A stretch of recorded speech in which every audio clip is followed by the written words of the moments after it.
Right. You are live. Yeah. There we are. Right, I need to be able to check this so that we can answer the questions and everything.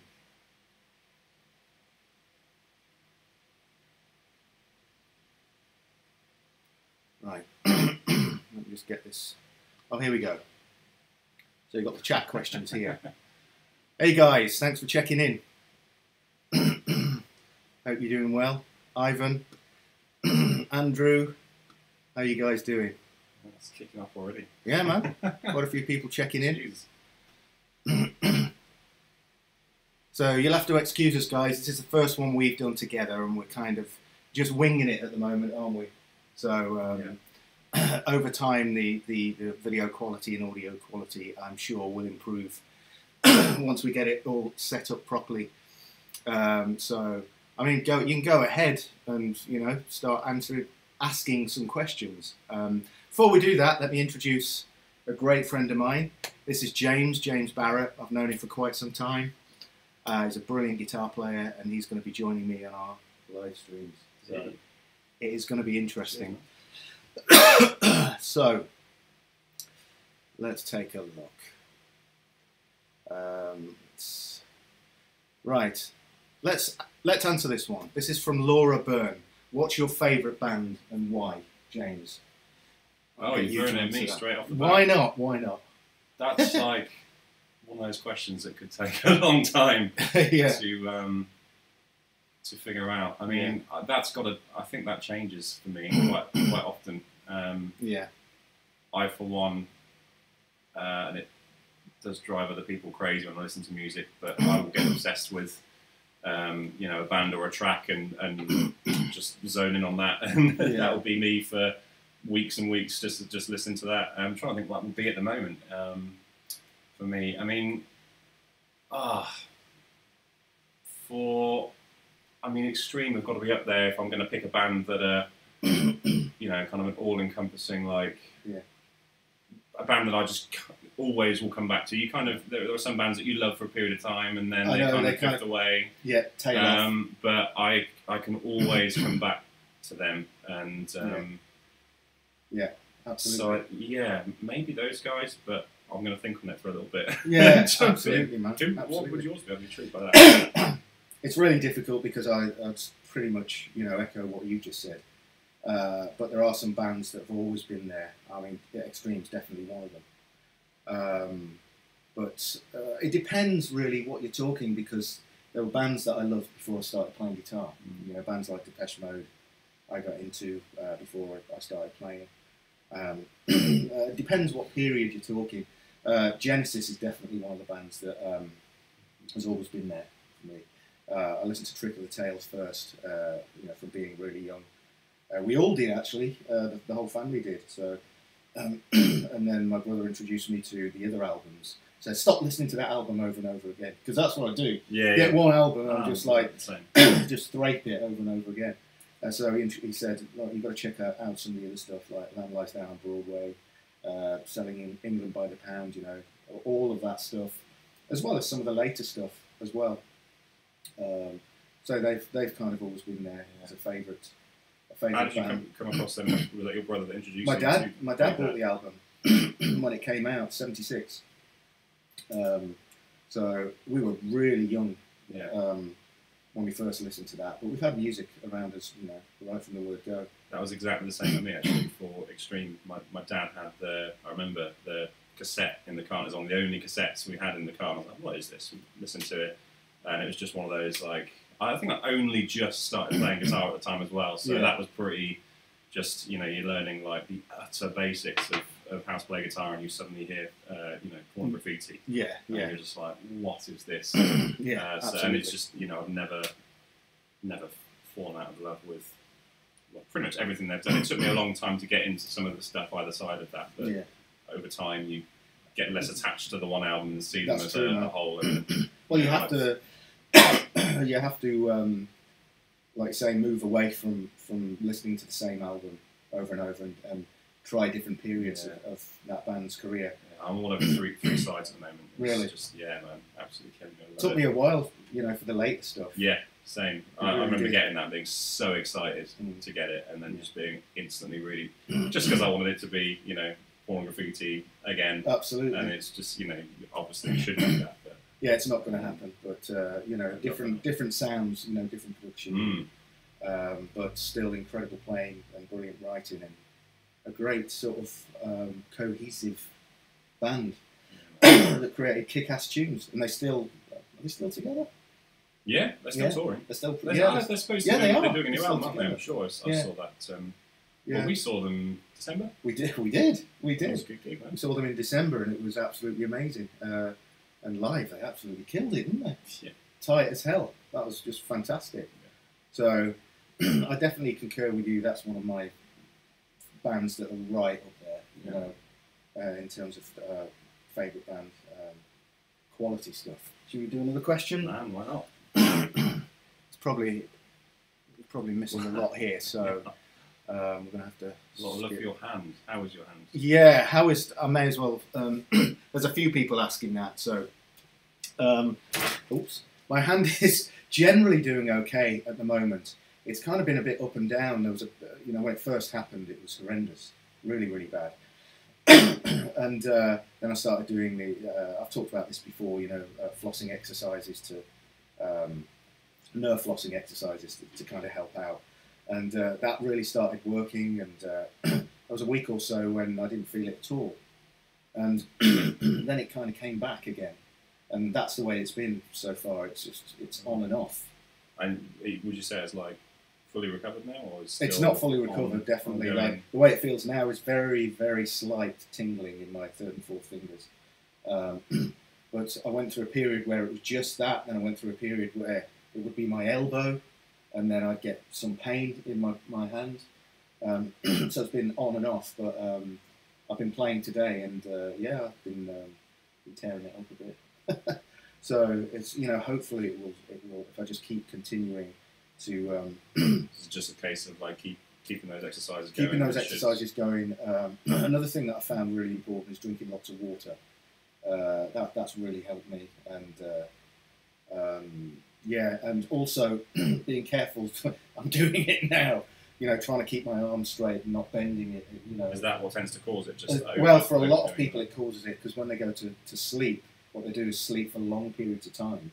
You know, 8-9 hours with their arm in a really, you know, in this kind of position, absolutely. And it really doesn't help. You know, so over time, over the years, I guess this is why people have these kind of problems. Yeah. You know, and you know, I realise that I do that as well. Yeah. So I've been trying to. I had some advice from a guy that had I gave a Skype lesson to. Brilliant player, by the way. Johnny, his name is, and first time he'd ever had a session, and I was just like, oh God, I'm gonna have to tell him that I can't play because it was really bad. So I just said, look, this is happening. And he said, really? That's happened to me. So we spent the whole time. He was giving me advice on what to do. It was absolutely brilliant. Wow. So you know, really appreciate that. And it's surprisingly common. Kind of it's really common. I was really amazed by the amount of messages that I've had from people, you know, all over, and you know, professional players too that have offered advice and support. So for me, it's just been absolutely amazing, but really eye-opening how many people are affected by it. So the thing to do is just tread carefully, just be aware of these things, and you know, this is why I share this stuff with people, so that, you know, people can talk about it, people can get advice about it. Yeah. You know, because if you don't talk about it, it just, you know. Absolutely. So if you can help somebody else by talking about it, that's really helpful. So, you know, generally it's not doing too bad. It's, you know, it's doing all right. I'm just glad to actually be able to play because, you know, when it first happened, I just couldn't even play properly. Yeah, that's scary. Oh, it was absolutely. I really thought, because it continued for days, you know, and I thought, that's it, man. I'm done. But it sort of eased up after a while. And so unlucky that it's that hand as well, man. If it was the right hand, it would be a little bit easier to deal with. But, I know. You know, this is my luck. I've been really fortunate that whenever I've had hand injuries, it's always been right hand and like these fingers. So I've got exactly the same. Well, not caused by that, but I've got issues. Yeah, little finger like is really quite numb. from an injury where it got the nerve damaged and stuff like that.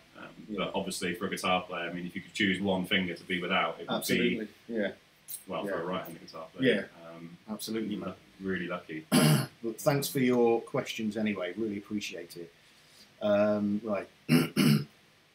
Greetings from Honduras. Thanks for checking in. Hi from Italy. Lots of people checking in. Argentina. Let's have a look. Oh, we've answered that question. That's from Brazil. North Carolina. Come on, questions. You've got a super friendly chat, man. Yeah. I wouldn't all speak, over the place. I wouldn't speak too soon. No, we're going to kick off soon. That's a good question. What do you have to say about the wallpaper? What do I have to say about the wallpaper? I mean, you warned me about it when I first came round. I did. You kind of apologised for it. I mean, it doesn't like completely offend me. It's not my taste. But, not my taste either. But it's all right. It's a bit of colour. Yeah, you do get used to it. You do get a bit used to it. I've seen far worse. Absolutely. Far worse. Absolutely, so, mate. Yeah, I think it's all right. It'd be nice if we could actually see this stream up here, because it's for some reason it's pausing. But hey, we'll just carry on with it.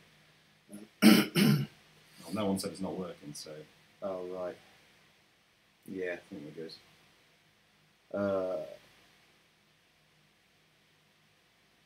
Junkie Monkey 321. Thank you, mate. Thanks a lot. How can we open this up? Because I can't see all of the questions. Right.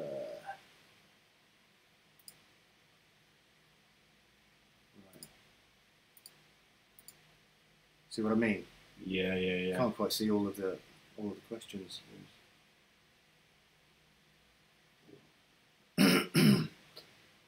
Right. Do I like? This is from George Bernard. Do you like Dream Theater's music?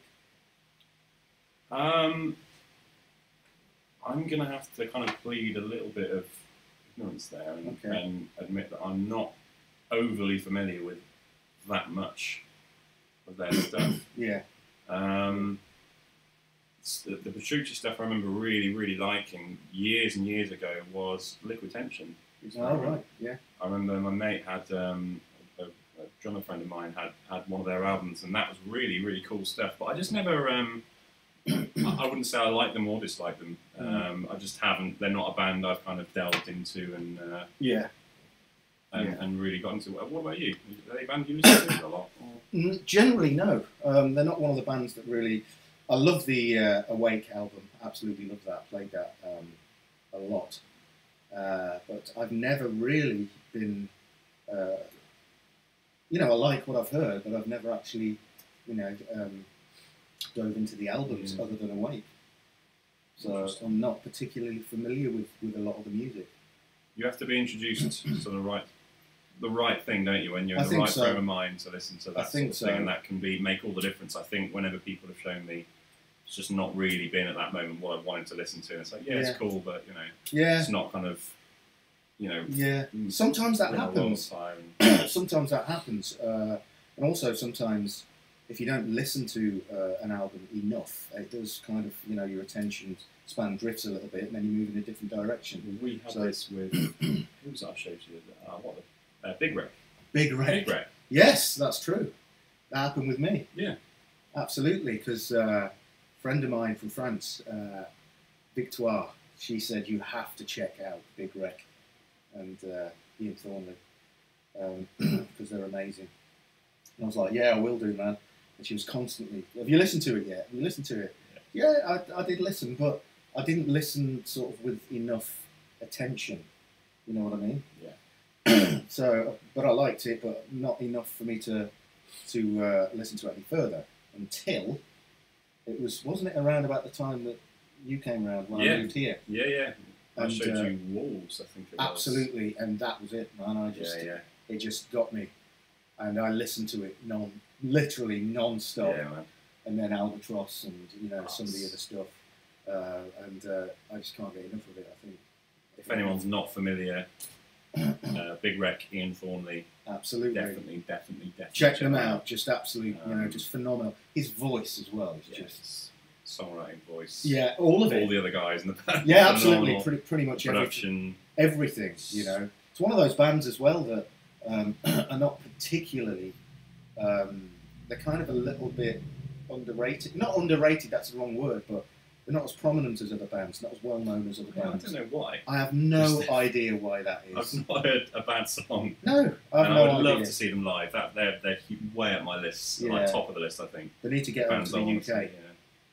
I'd love to see that as well. Stop playing in places that have UK names in America. Like we're playing in Birmingham. Yeah. Oh no, Birmingham, USA. Oh, Jesus Christ. Yeah. So Big Wreck, fantastic. Right, I've got to keep up with these questions. How are we doing?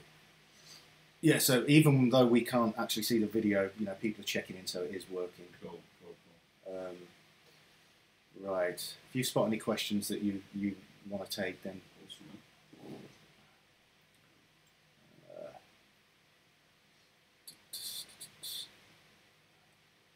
how long is your hair? Where was that? That's a mystery. Where was that? Oh, I've just spotted it. I think you scrolled past it. Oh, is it up? Go up? Yeah, somewhere. Someone asked it. It's pretty long, isn't it? It's very long. Hang on. I can't. The wallpaper looks fine to me. Have I just... can you sing for us? Hang on, let me go back to that question. In fact, let me tell you how long my hair is. It's pretty long. But what I do is I sort of man bun it. But now it's got to a point where it's getting a little bit much. Even for a man bun? Yeah, even for a man bun, it's like I'm getting some weird looks out on the street, So I maybe need to trim it down a little bit. But being the lazy git that I am, I just don't. Right, let's see where we... I must have been really shot past everything here. Shocking wallpaper. So much hate for the wallpaper. I know. To be honest, I don't like it, but it's just wallpaper in the end. Beautiful beam in between it. Yeah, there is actually. Right. Stay with us, guys.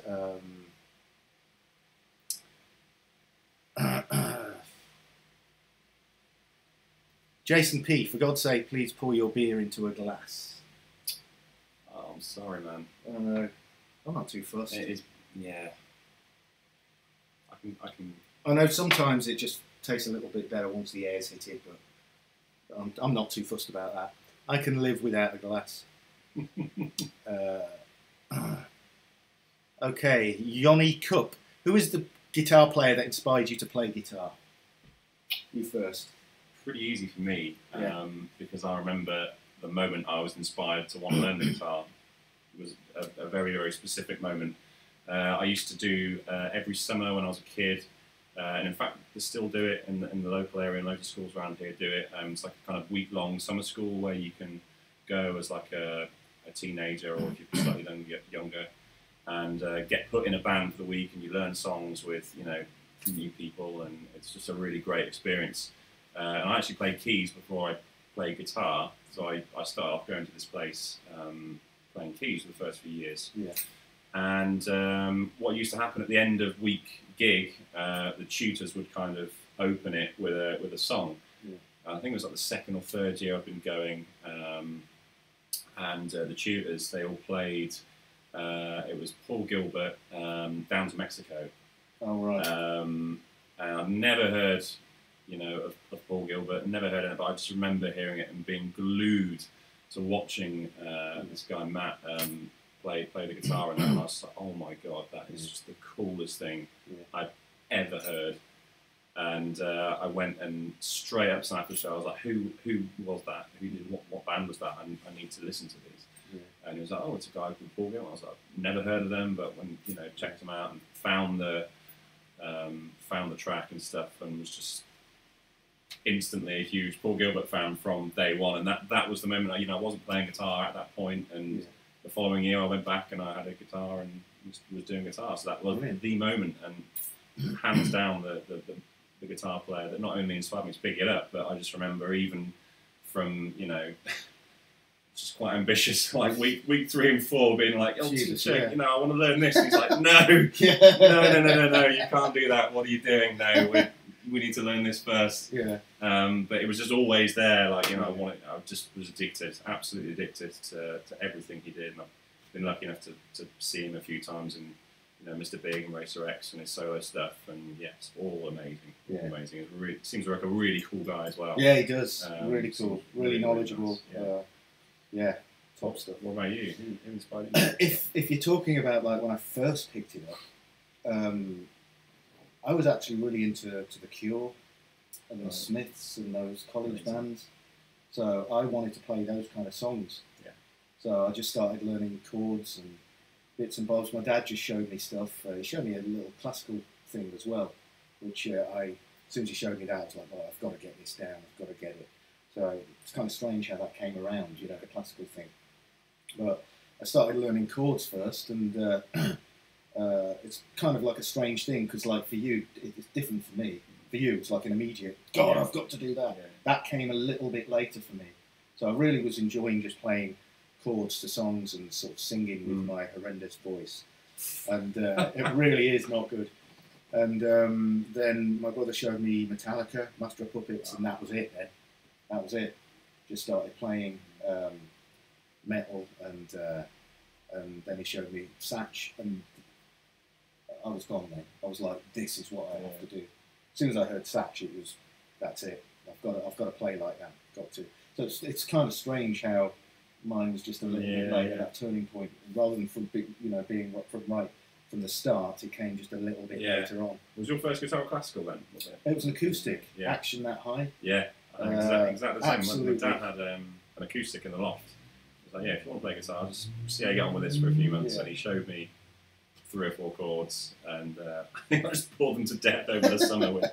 It's all I could play, but I was just loving it. It was amazing. Brilliant. And he bought me a Strat copy. Brilliant. Right.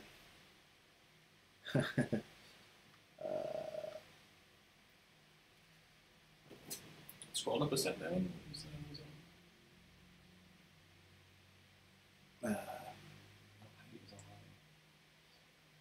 Oh, there. Yeah. Can you talk about dealing with haters online? I mean, for you don't do a great deal of stuff online, do you? No. Have you got a YouTube channel? Yeah. I have, but it's it's a bit of a mishmash of stuff. Really, it's I got serious with it for a few months, and just I don't know, I struggled to keep up with the regular kind of posting of content. Well, the thing is, what you do is, you know, you do a lot of gigging, you do a lot of stuff that doesn't really give you the time to. I thought I wanted my channel to be like. I was trying to find songs where at the time people hadn't done like a really, really great, accurate kind of take on the song, and I sort of started out trying to get things as close as I could, like tonally with what I had, and you know, just especially parts wise though, if I was looking at a solo or something, trying to get it bang on. But I don't know. I think over a bit of time, I felt like that wasn't really doing it for me, so I just sort of let it slip away a little bit. And those videos are still there; they're cool, but.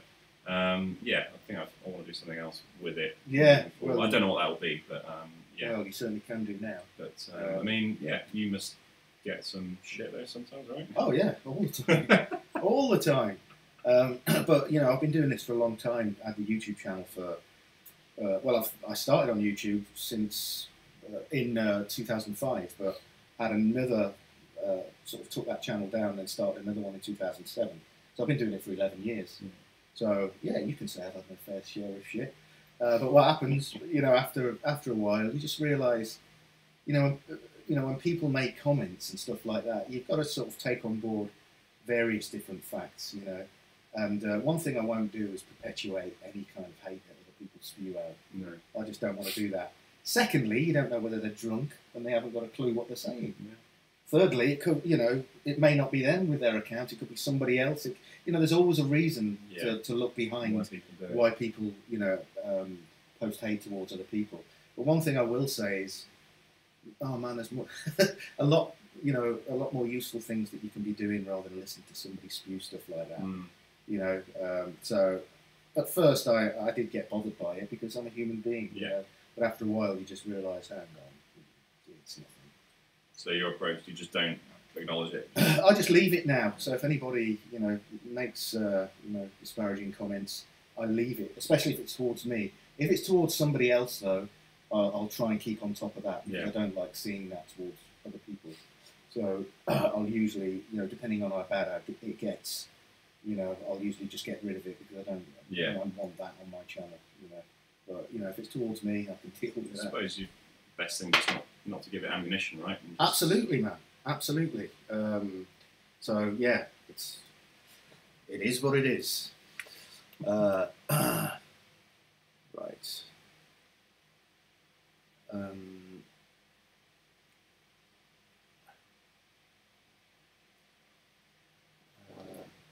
If you want to, step in as well. Someone recommended acupuncture for your hand there. Yeah, there was a few people that have recommended acupuncture.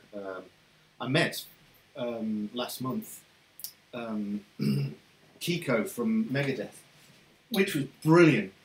He kind of invited me down to go and see them play Megadeth play at the O2 in London. So I was like, that'd be great.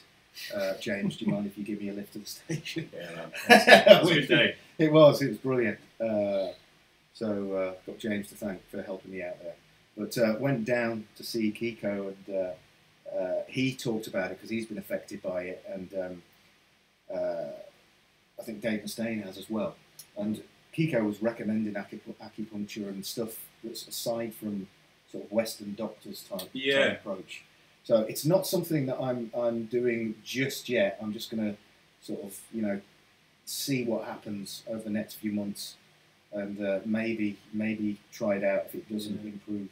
I've always been kind of cautious of that stuff, but I have had a really good friend who's had acupuncture, nothing related to hands or injuries or anything like that, but said the results he felt were just instant from having done it. So it was really, really powerful. So maybe it just depends on who's doing it or who's being done on. But it certainly piqued my interest. Yeah. So we shall see. We shall see, man. Right. That's a good question there. You're excited about hearing Paul Gilbert's new album coming out in September. I saw this is a pledge campaign, right? Isn't it? He's doing for. I didn't even know. Yeah. I mean, yeah. Any Paul Gilbert album is going to excite me, sure. I haven't pledged yet, though. Actually, I need to get on that. It's a good reminder. Yeah, you should check out his pledge campaign. He's got I'm sure he has. I'm sure he's got. I remember seeing the video for it. Looks like it's going to be really, really cool. Excellent. Yeah, very, very I will check it out. So, I will. Okay. That one. That's kind of an interesting question. Christian Damasceno. I hope I've pronounced that correctly. What are your thoughts about the music business today with YouTube, Instagram, and streaming music over physical media? Yeah, I know what you're saying. I think it's great. I think it's a really exciting time for people to be sharing stuff so easily. I think it's a fantastic time. If you remember back to what it used to take to sell albums, I mean. Wasn't the costs that it would have you would have had to put up front to do it, to be honest? Yeah, I mean, it must have been so difficult back then to try and find a record deal with a company and tour, do the club circuit, try and selling albums from the boot of your car or whatever. That must have been a difficult place to be, Jesus Christ. But some people really succeeded, but whether that's down to do with luck, I have no idea. But in contrast to that, these days, with social media, it's so easy, and anybody can do it now. Anybody can, from the comfort of their own living room. If you've got the gear, and you don't even need, really expensive gear. You can just get basic gear and get really, really good results if you work at it and you know what you're doing. So stuff like social media and stuff is great. There's always a downside to that because there's a downside to everything. Yeah. But in terms of getting your stuff out there and sharing your music, there's never been a better time. Where it's going to go from there, I have no idea. I really don't. And you're living proof of it, right? Your whole income is built around, yeah, you know, yeah, what you do online, isn't yeah. it? It's all online, pretty much. The majority of it, anyway. So you know, I'm lucky to be in a position where you know I have got an income that supports me, that is, you know, through stuff like YouTube and Instagram. Not so much Instagram, but you know, just getting your stuff out there and having followers, that you know, that can help, sort of, that can help you anyway. But yeah, it's a great time to do it, and anybody can do it. Doesn't matter how good you are. You don't have to be the best player in the world. You can, as long as you just get up and start making videos. That's the thing to do. If you want to, of course. Elias Altman, am I going to do another song with Jason Richardson? I doubt it, really, but no, you never know what will happen in the future. But it was great working with him.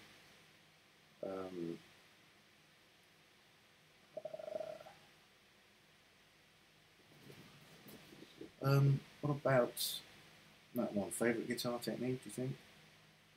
It's an interesting question. Have you thought about that much before? My favourite one, that's from RC32. My favourite guitar technique. I think the one, I mean, it's difficult because they all, I usually combine techniques and they're all sort of interdependent, you know, in order to get the sound that I want. So for me, it's a mixture of hybrid picking and legato and you know, left hand only stuff.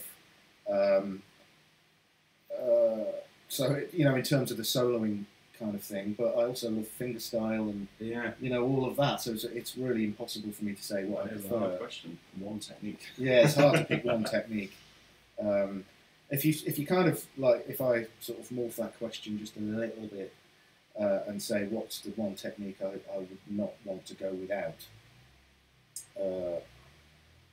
it would probably be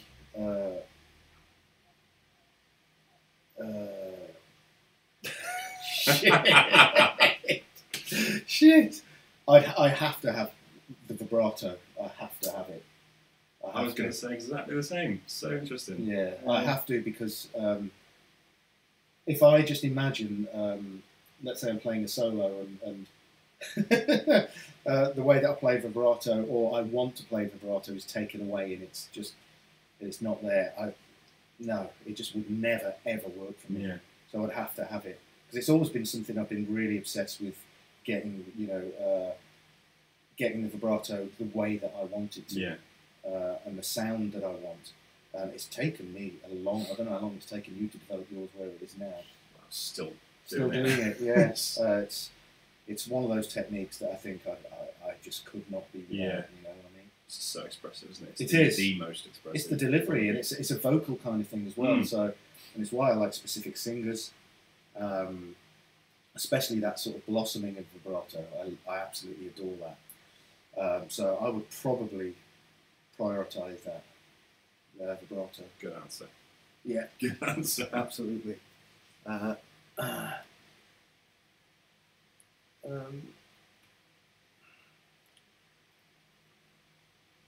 More people have something to say, man. France, I am not. I am not.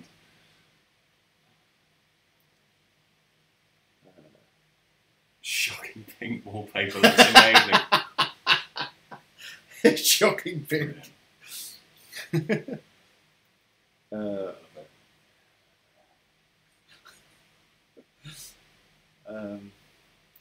This is annoying because I can't get. It's cut off. Yeah, it's cutting off. A lot of the longer questions have kind of been cut off a little bit. Yeah, because for some reason, we can't refresh this, can we? I don't know. We've already been on 34 minutes. Jeez. Well, that was a bit shortly try restarting. I can't do that, can I? Crap. Yeah. Okay. So. Right. How about Samuel Kelly Edwards? Do you listen to much metal music? For me, I would say it depends what you define as metal, but generally no for me. The heaviest stuff I kind of love at the moment, varying eras of Metallica, I listen to them a lot. I'm a huge fan of Breaker Benjamin. Got to see them at Reading last year, and just something about the way they put together a song is just absolutely amazing. But yeah, for me, it's all about the vocals actually. As the vocals start to kind of delve into the more screamy stuff, it's when I struggle to. I can still appreciate, musically all the stuff that's going on, but I don't know. When I'm listening to music, I just have to really be engaged in the vocal stuff. I'm sorry, read that. Oh my word! Do you agree? Best not say it. Okay. That is funny. Oh my god. Towerly. They've held it back. Nice. So. Do you listen to metal? Not much of it, to be honest with you. It depends, because sometimes I go through periods like listening to Megadeth and Metallica, but not necessarily much in terms of the newer stuff. It's always the older stuff, I like Periphery a lot. Yeah, that's cool stuff. But that's not quite metal. But I'm sort of. So generally, no. Does the vocal play a big part for you? Do you have to be... What, the vocals? Yeah. Absolutely, huge part. Huge part. It's kind of why sometimes I don't... it doesn't draw me that much. It depends on who's singing, It really does. But, I do like metal. It's not that I don't like it. It's that these days I listen to completely different music. So, yeah. What do you listen to most at the moment? I think you know that, don't you? Band called Scritti Politti. Of course. An 80s band that started off as a sort of post-punk band, and the main writer, the main guy behind the band, sort of went in a different direction, and then they released an album in 1985 that was completely different to what they'd previously done. But anyway, I think the guy's absolutely brilliant, so I love them. I'm listening to loads of them. I'm listening to Deadmau5 a lot as well. Really? Yeah, absolutely. Yeah, so a lot of different stuff aside from, classical obviously as well. But yeah. Anyway, shall we? It keeps flicking it down, so I have to find out where we were before.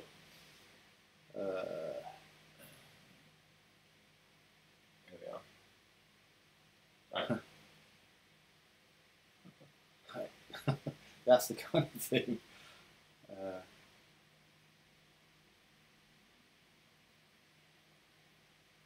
Right, we'll go past this. Yeah, you were about here, I think. Yeah.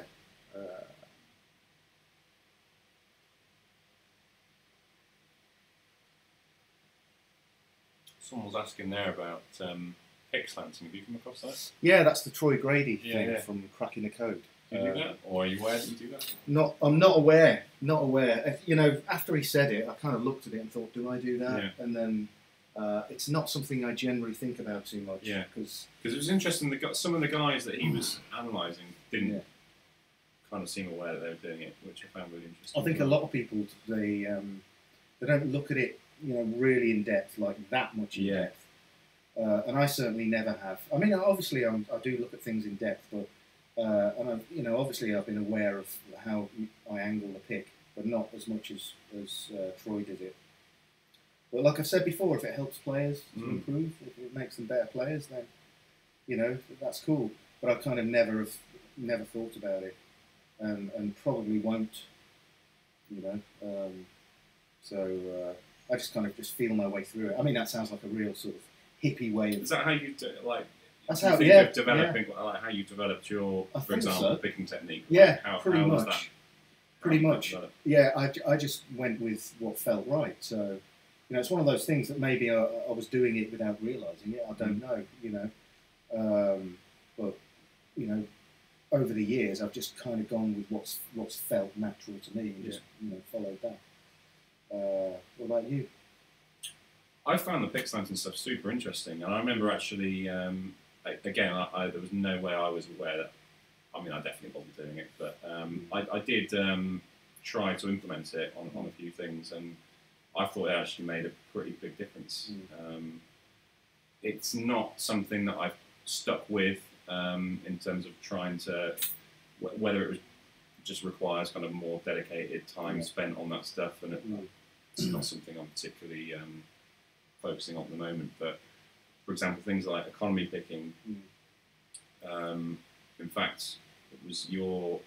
I remember having a Skype lesson years ago. Yeah, I remember. Yeah, I actually had in-person lessons with Rick. I mean, in 2004, 2005. Years and years ago, before you moved to France. Yeah.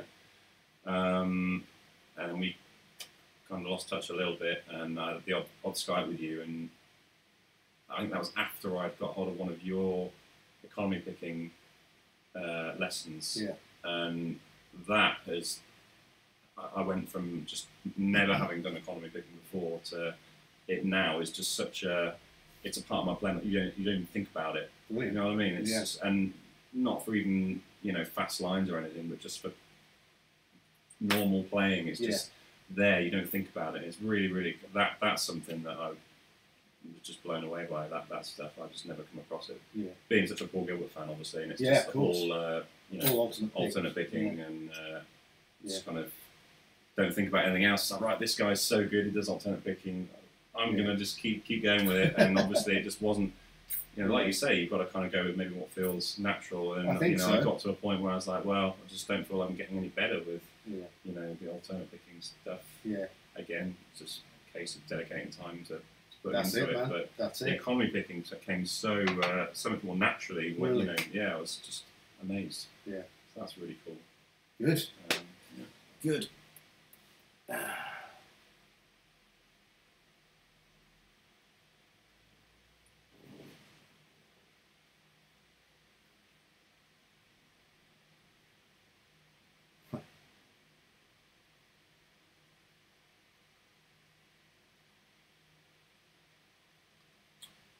Scroll up again for a second now. So, what about motivation there, which is quite cool? Oh, there. It's just a bit of a shame we can't read the whole thing. How do you handle with struggles to main motivation to come back to the guitar if you feel defeated or discouraged to keep playing? That's a good question. Yeah. I have to say, man, recently I've been completely, lacking in a lot of motivation for various different reasons. Don't know, maybe just having a midlife crisis or something. Who knows? So that question is particularly pertinent, right now for me. I don't know. I think it really depends. I think it's good to just keep your ears open to music. Make sure you continually listen to a lot of music. Try not to get discouraged with, because usually what happens is you're discouraged with your ability. But we all have limitations regarding our ability. So maybe you can't play like, the amazing guy on the internet, but who cares? You've got your own voice on the instrument. So try not to get too tied up in the technical aspects of playing, because a lot of the time that's usually where it is. Yeah, totally. When you look at somebody else and think, oh, they're better than me, I'll never be as good as them, why am I doing this? When you put the guitar down and you feel completely a lack of motivation, and it can be depressing at times.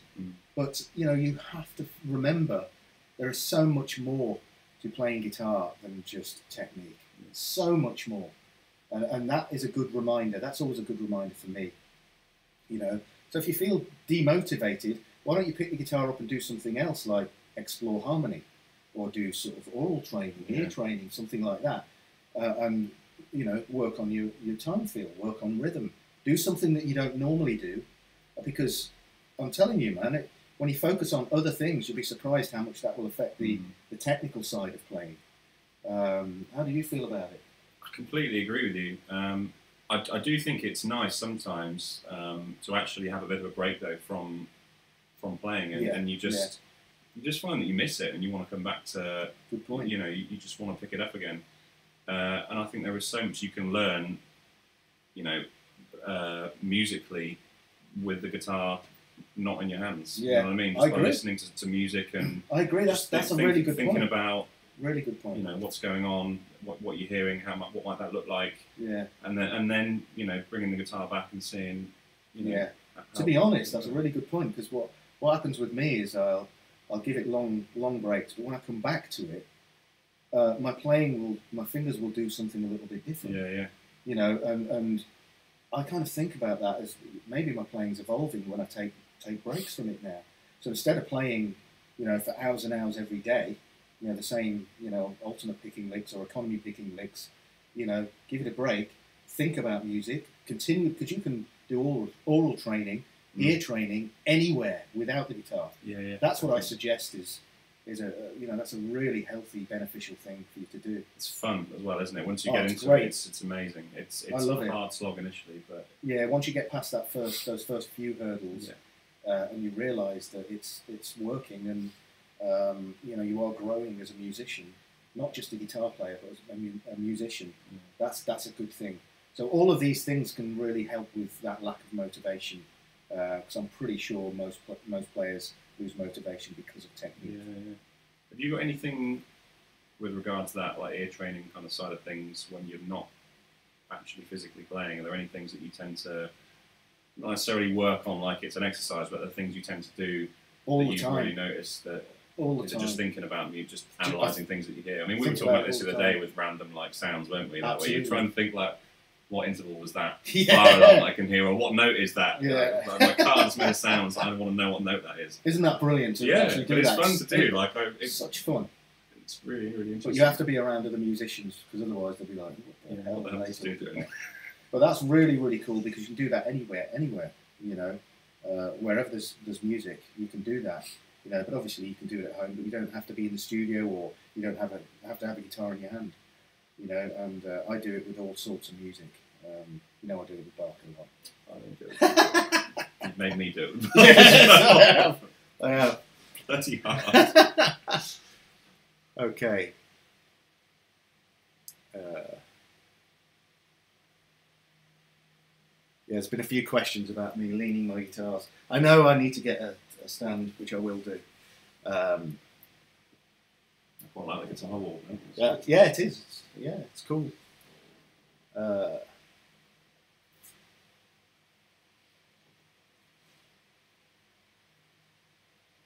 Rick, do you play any bands?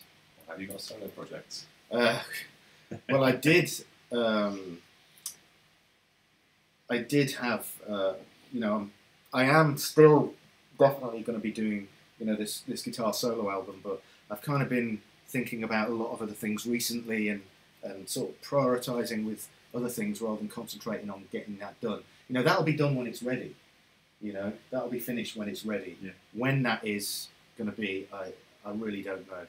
But no, not in any bands.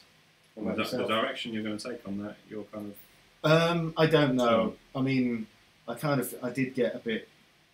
I just thought I need to just stop trying to force everything, you know, because obviously I do want to get it done, but it was kind of annoying me because I was just thinking, I'm forcing this. I need to allow it to happen when it happens. Yeah. You know, so that's kind of where I am now with it, and you know, writing different stuff as well. It's like, oh well, you know, I know what you've got to do is put stuff out at that specific time, because it captures where you are at that point. Sure. And that's really good. But you know, I'm just not quite ready to finish it yet. Yeah. So, what about, tons of ideas and stuff. And... Yeah, loads. What about yourself, man? No originals bands at the moment. Actually, haven't for a little while. Actually, just kind of been doing stuff on my own. I just do a lot of deck work mainly, and a lot of the time that's kind of cover stuff, but it can be anything. Yeah. And I really like it because I get to play with tons of different people all the time, and you know, musically it's always different. And I think actually I like what we were talking about earlier, where you're just constantly learning stuff, and it's often just by ear. You know, you're just jotting a quick chart down, you know, first or second listen to something, and just transcribing a lot of stuff. Yeah. But yeah, I don't know what I would like to do. Something I found myself recently actually really wanting to do something a bit more creative again, because I have had bands in the past where we've done that. Yeah. But it's just really hard to keep going with, you know, with that stuff, especially if you're gigging it. Oh, it is, man. You know, it's really difficult when you're trying to make a living. Yeah, balancing music all of that as well. It's really difficult. Very hard. So. It really is, man. Right. G3 Games, play for us. We will do soon, man, definitely. Yeah. you know, this is the first, you know, of our live streams that we're going to do, and I want to try and get these done regularly, and you know, we'll definitely do some playing. What we have to do is set things up so it's, you know, we've got enough space to play and all the rest of it. But we will be playing pretty soon, so you know, I'll keep you posted with the next live stream and future ones. So it will happen.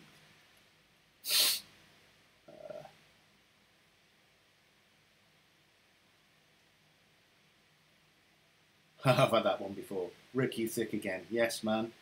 Yeah, I am. It cracks me up. I've just got it. Stacey Griffin, you versus Glenn Proudfoot. Who wins guitar off? JK, are you a fan? When are you and Vivaldi going to do a song? That guy, Glenn Proudfoot, is a crazy good guitar player. Really? I'm not familiar. Yeah, he plays Strats, I think. What kind of stuff? Well, I don't know his, you know, in terms of his music, but he puts out these monster licks, and they're crazy what he does. Really? Absolutely crazy. Yeah, really, really impressive player. Really. JK. JK. Jamiroquai, is that? I don't know that. Angel Vivaldi's great. He's brilliant. Who knows? Who knows? What's the name of the chap next to Rick?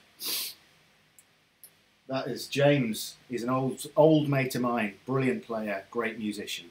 So it's a privilege to be doing this live stream with him, man. Oh, man, thank you. So, what's this? Super chat. I didn't even think this was working.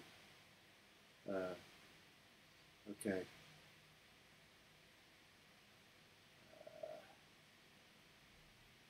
Any guest solos coming up? No, I'm not doing any guest solos at the moment. Maybe soon. I don't know. We've had that one. This dude's asking about getting a Kemper. Have you ever tried one? Oh, this design course. Has he donated money? If you have, I wasn't sure that was working, but if you have, thank you very much. Keep kicking ass with the content. Question: I'm thinking about getting a Kemper for recording. Yes or no? I've never tried one, man. I never tried one either. I've really liked some of the clips that I've heard from people. Some people are getting some really, really great tones from them. So I guess you're down a similar route anyway with the Axe Effects. It is. It's a similar thing. It's a similar thing. I mean, probably the Kemper guys would probably say, no, Kemper's better, you know, but I don't get involved in any of that kind of argument, you know. But I've never tried one, so I really, really can't say. I really can't give any opinion. But in terms of some of the tones I've heard, yeah. Maybe we should go out to Birmingham sometime. Absolutely, go over to Birmingham. Plug one in. Yeah, absolutely, man. See what you think. Chris B, thank you, man.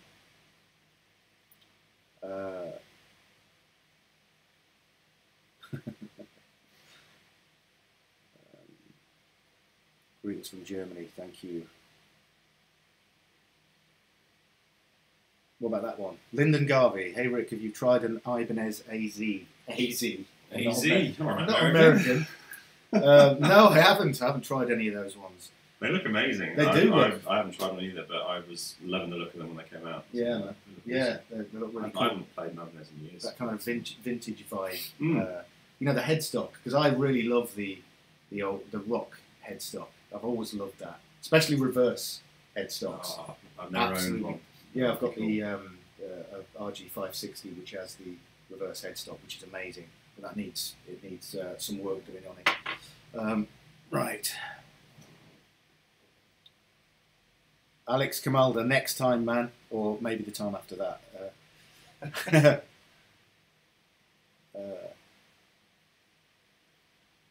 Slow mode. Are we in slow mode? Slow mode.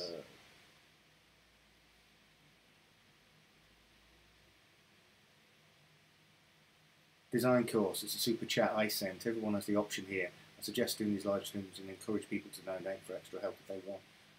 All right, man. Thanks a lot. Really appreciate it. Right. Again, I think I haven't shot ahead. How are we doing for time? 55 minutes, so we don't want to go too long.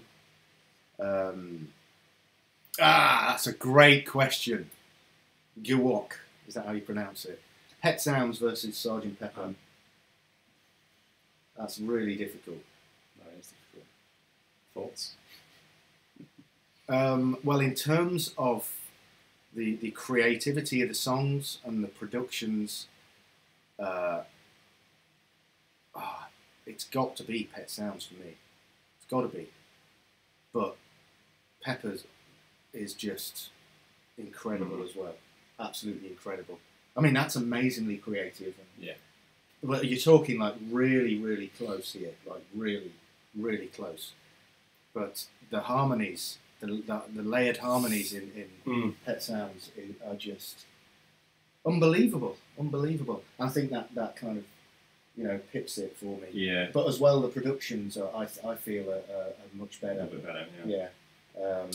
So we played with some of that stuff before, haven't we? For harmony stuff, we were messing around one night listening to. I'm sure we were listening. I can't remember what track it was. Wouldn't it be nice? The acapella. I know it was something else. Something else, yeah. But we were. I'm sure because we were just challenging each other to sit. There was like no guitar. We were like, right, what is this? You know what I mean? Yeah. We were listening to it and like, come on, trying to work this out. I'm sure it was off that. That is good though. We've been listening to all that harmony as well, haven't we? Oh, loads of harmony. Loads of harmony. Acapella. Yeah. So we'll be doing more of that, and we'll talk about harmony a lot more as well.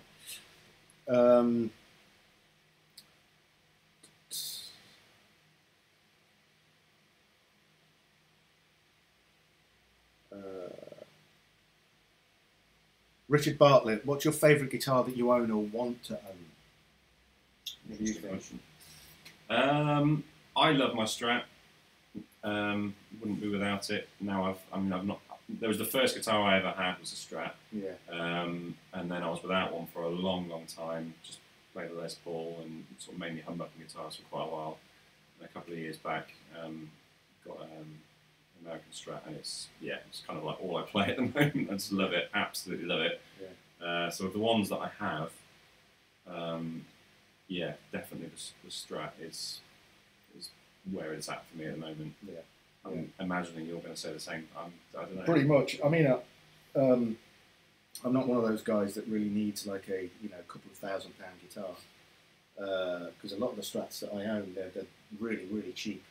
I mean, you do of course get issues and sometimes tuning issues and stuff, but in terms of the tones that you can get from them, absolutely brilliant for literally very little money.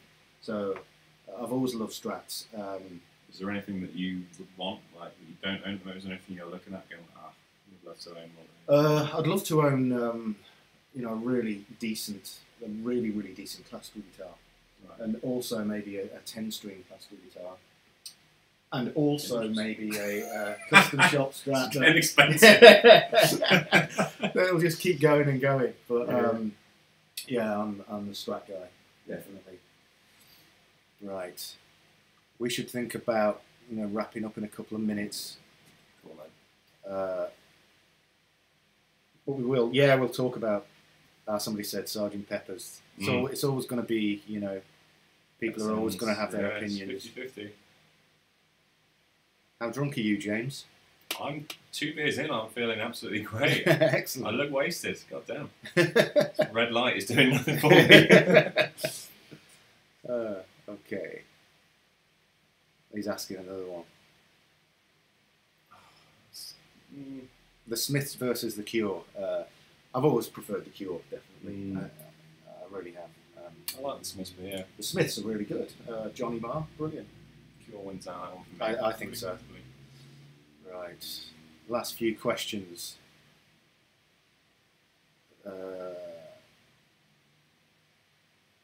Would I buy a Sir guitar again? Yeah, absolutely. If it was, if it fitted my particular requirements, because I think John Sir makes really, really good guitars. So, not right now, maybe in the future, but I think they're great guitars. You have played Sir guitars? I've played one. It was amazing. Love to own one. But I'll stick with my strap now. Yeah, absolutely. Just cash wise. Okay. Okay. Hey, Tom Quayle. Just catching the end of this. Hope you're good, mate. We should jam again soon. Yes, Awesome. definitely, man. Definitely. We need to do that. Right, final one. How high do you have your action set, and do you prefer low or high? I don't prefer low or high. I like it sort of. I mean, this is a stupid answer, really. Just normal, whatever that is. So do you tweet yours? Or no, I generally I just got the last guitar I got was from Mike Smith Guitars, who builds brilliant that is awesome. Strats and Tellies. Yeah. That's really nice. So I generally leave them as they are. So because I'm pretty bad at messing around with guitars, I usually mess them up. So I'm not really that good with doing that. I just leave it until it gets like something's wrong. Take it in. So. Yeah, absolutely, man. So that's usually what I do. But in terms of the action, I mean, the lowest action that I've got really is the Ibanez J Custom. It's not mega low, but that's probably the lowest that I've got. But that's super low for me. Oh, was it? Yeah. But the Telly and that Strat's probably got the highest action. But I just get used to do when I pick up a guitar, just 5 minutes, and then I get used to whatever action it is. Yeah. So generally, I don't have a favoured action. I just get used to it. Yeah. So I guess we should wrap up because it's been long enough. Right. Anyway, this is as I've said before. This has just been like a test so that we can just give it a go and see what happens, and then see where we can take it from here. But I'm looking forward to doing another one. Man, big time. Excellent. Yeah, thanks so much. It's a pleasure, man. And thanks for all of the questions. Really, really appreciate it. And super friendly bunch on that. There's a lot of great guys. A lot of great guys. Really so, interesting. Hopefully, you guys can check it next time, and hopefully it will be as enjoyable as it has been tonight. So, I loved it. Thank you so much, guys, and we'll see you in the next one. Take it easy. See ya.